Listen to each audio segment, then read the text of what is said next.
bienvenue à cette émission. Je suis Cédric Zongo et aujourd'hui, nous allons ensemble voir comment prospérer en temps de crise. Au moment où j'enregistre cet épisode, on est dans un contexte de hausse des taux d'intérêt et l'on parle beaucoup de risques de récession dans différents pays dans le monde. Et j'avoue que cela peut être anxiogène pour plusieurs, où plusieurs en fait se demandent mais où est-ce que l'on s'en va et qu'est-ce qui va peut-être se passer avec mon gagne-pain? Et peut-être que vous avez des interrogations face aux différentes turbulences qui semblent se présenter à l'horizon. Mais j'aimerais vous proposer que, peu importe les circonstances économiques, il est possible de prospérer même en temps de crise. Et ce que je vais vous proposer dans cet épisode, c'est que je vais vous partager 2 clés pour prospérer même en temps de crise. Et je vais vous présenter également 3 secteurs d'activité qui prospèrent généralement même en temps de crise.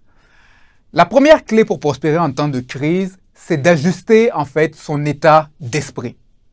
Les proverbes disent que tel un homme pense, tel il est. Et si vous croyez que récession signifie problème pour tout le monde, c'est ce à quoi vous aboutirez probablement parce que c'est ce que vous avez mis dans votre disque dur. Vous devez donc reprogrammer votre façon de penser et refuser les pensées négatives et les pensées de peur qui peuvent vouloir envahir votre esprit. Vous devez croire qu'il est possible de réussir même en temps de crise. Et pour ce faire, je vais vous présenter quelques exemples des temps anciens, mais aussi des exemples des temps actuels qui nous montrent qu'il est possible de prospérer même en temps de crise. Et le premier exemple que je vais vous proposer, c'est celui d'Isaac dans l'Ancien Testament. Isaac est le fils d'Abraham. Et il est dit dans le livre de la Genèse, au 26e chapitre du livre de la Genèse, qu'il y a eu une famine dans le pays où Isaac demeurait.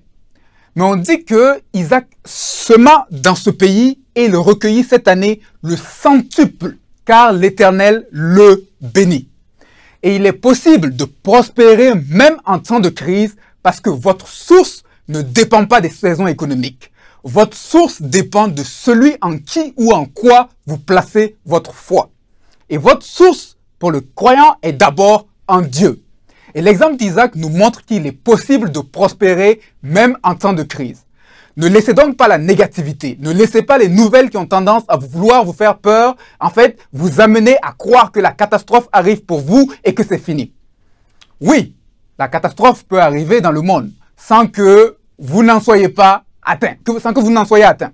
Et il est possible que la saison arrive, oui, il est possible que la saison arrive, elle arrive. Mais l'arbre planté près d'un courant d'eau porte son fruit en sa saison et son feuillage ne flétrit point, peu importe la saison.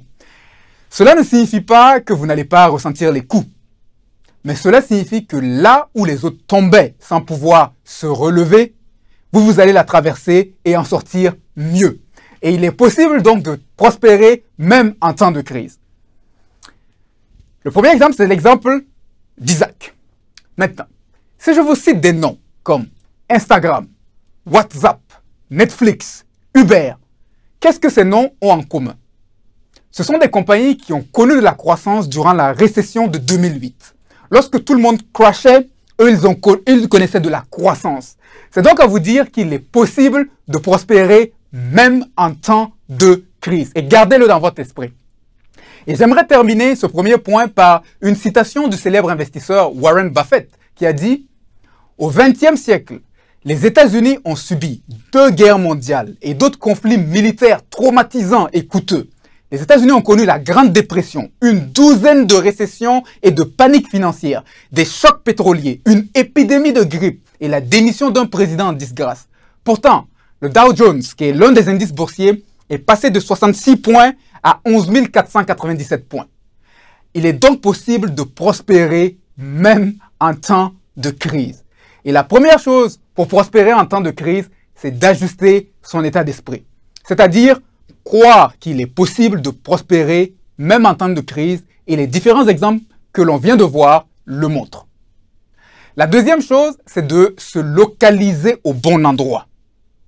Tout à l'heure, je vous ai donné l'exemple d'Isaac, qui prospéra malgré un temps de crise.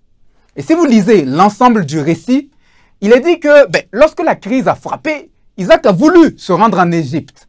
Et au moment de la famine, en fait, il faut savoir que Isaac habitait à Guérar, dans le pays des Philistins. Et quand la famine est arrivée, il a voulu fuir, il a voulu monter en Égypte pour se sauver. Mais il est dit que Dieu apparut à Isaac et lui dit, ne t'en vas pas en Égypte, reste dans le pays que je te montrerai, séjourne dans ce pays-ci. Et Isaac resta donc dans le pays des Philistins et il est dit que Isaac, dans ce pays-là, il a semé et il a recueilli cette année-là, cette année de crise, de famine, il a recueilli le centuple.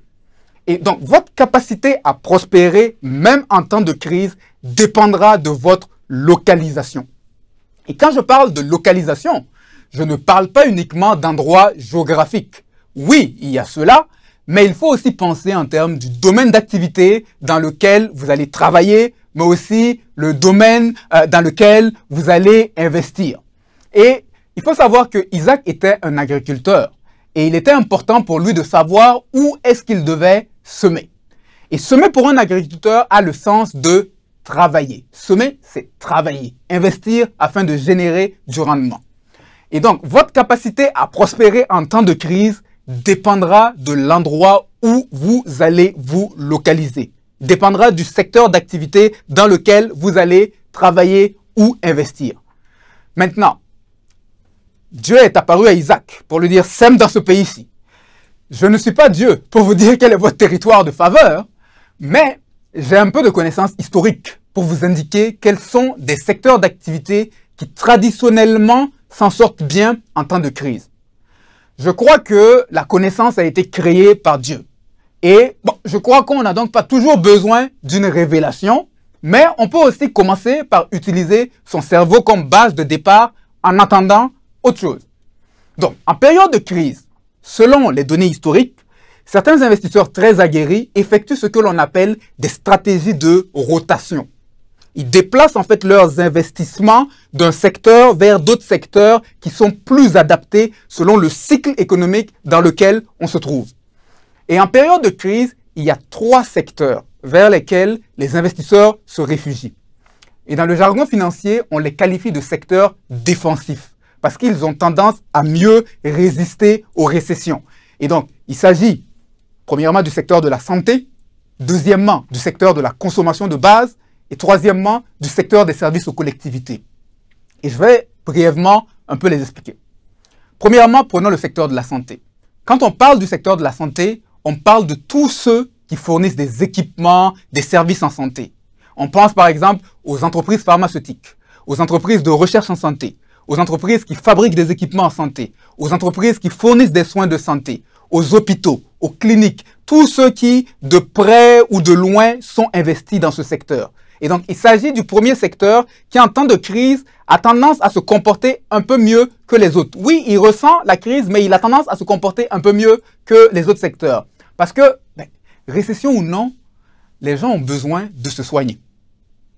Le deuxième secteur, c'est le secteur de la consommation de base. Et quand on parle du secteur de la consommation de base, on parle des producteurs et distributeurs de produits alimentaires, des détaillants alimentaires, des détaillants de produits de première nécessité, de produits domestiques non durables tels que les détergents, les savons, les couches, les produits cosmétiques, etc. En gros, tout ce qui est produit nécessaire pour le quotidien. Parce qu'en période de crise, les gens vont couper souvent sur les extras, les restos, les voyages, mais ils doivent quand même continuer de manger, ils doivent quand même continuer de prendre soin de leur hygiène, d'acheter des couches pour leurs enfants, de laver leur maison. Donc, c'est un secteur qui a tendance à bien résister en temps de crise, qui résiste un peu mieux. Le troisième et dernier secteur, c'est le secteur des services aux collectivités. Et quand on parle de services aux collectivités, on parle de tous ceux qui œuvrent dans la fourniture d'utilités publiques. Donc, par exemple, des entreprises qui vont fournir de l'eau, de l'électricité, du gaz, des énergies renouvelables, etc. Parce que crise ou non, les gens doivent continuer à utiliser de l'électricité, que ce soit pour se chauffer dans certains pays, que ce soit pour se climatiser dans d'autres, qu'ils doivent continuer à boire de l'eau, etc.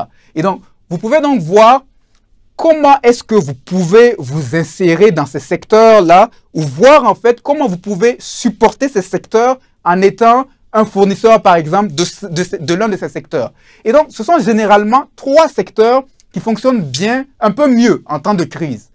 3 secteurs où la récolte, elle est généralement meilleure en temps de crise comparativement aux autres secteurs d'activité. 3 secteurs où les investisseurs ont tendance à aller se réfugier en attendant que l'orage passe. Et si vous vous posez donc la question à savoir dans quel secteur investir ou dans quel secteur créer votre entreprise ou dans quel secteur chercher un travail en temps de crise, généralement, ce sont ces secteurs-là qui performent ou qui résistent un peu mieux. Cela ne veut pas dire, attention, ça ne veut pas dire que les autres secteurs ne peuvent pas donner des résultats et cela ne veut pas dire que toutes les entreprises qui sont dans le domaine de la santé ou dans le domaine de l'alimentation vont bien performer en temps de crise. Mais quand on analyse les données historiques, généralement, ce sont ces 3 secteurs dans leur ensemble qui donnent de meilleurs résultats que les autres secteurs en temps de crise. Et donc, vous avez la connaissance de base, mais vous pouvez aussi, avec cette connaissance, prier et demander à votre Père Céleste qui vous orientera. Alors, comment prospérer en temps de crise? Ajustez votre état d'esprit, c'est-à-dire croyez qu'il est possible de réussir même en temps de crise, car tel un homme pense, tel il est. Deuxièmement, localisez-vous au bon endroit parce que tous les domaines n'ont pas tendance à résister de la même manière aux crises. Ayez donc du discernement dans la manière de vous organiser. J'espère que ce contenu vous aura été utile et pour plus de ressources, rendez-vous à l'adresse qui apparaît à l'écran. C'était Cédric Zongo et je vous souhaite une agréable suite de journée.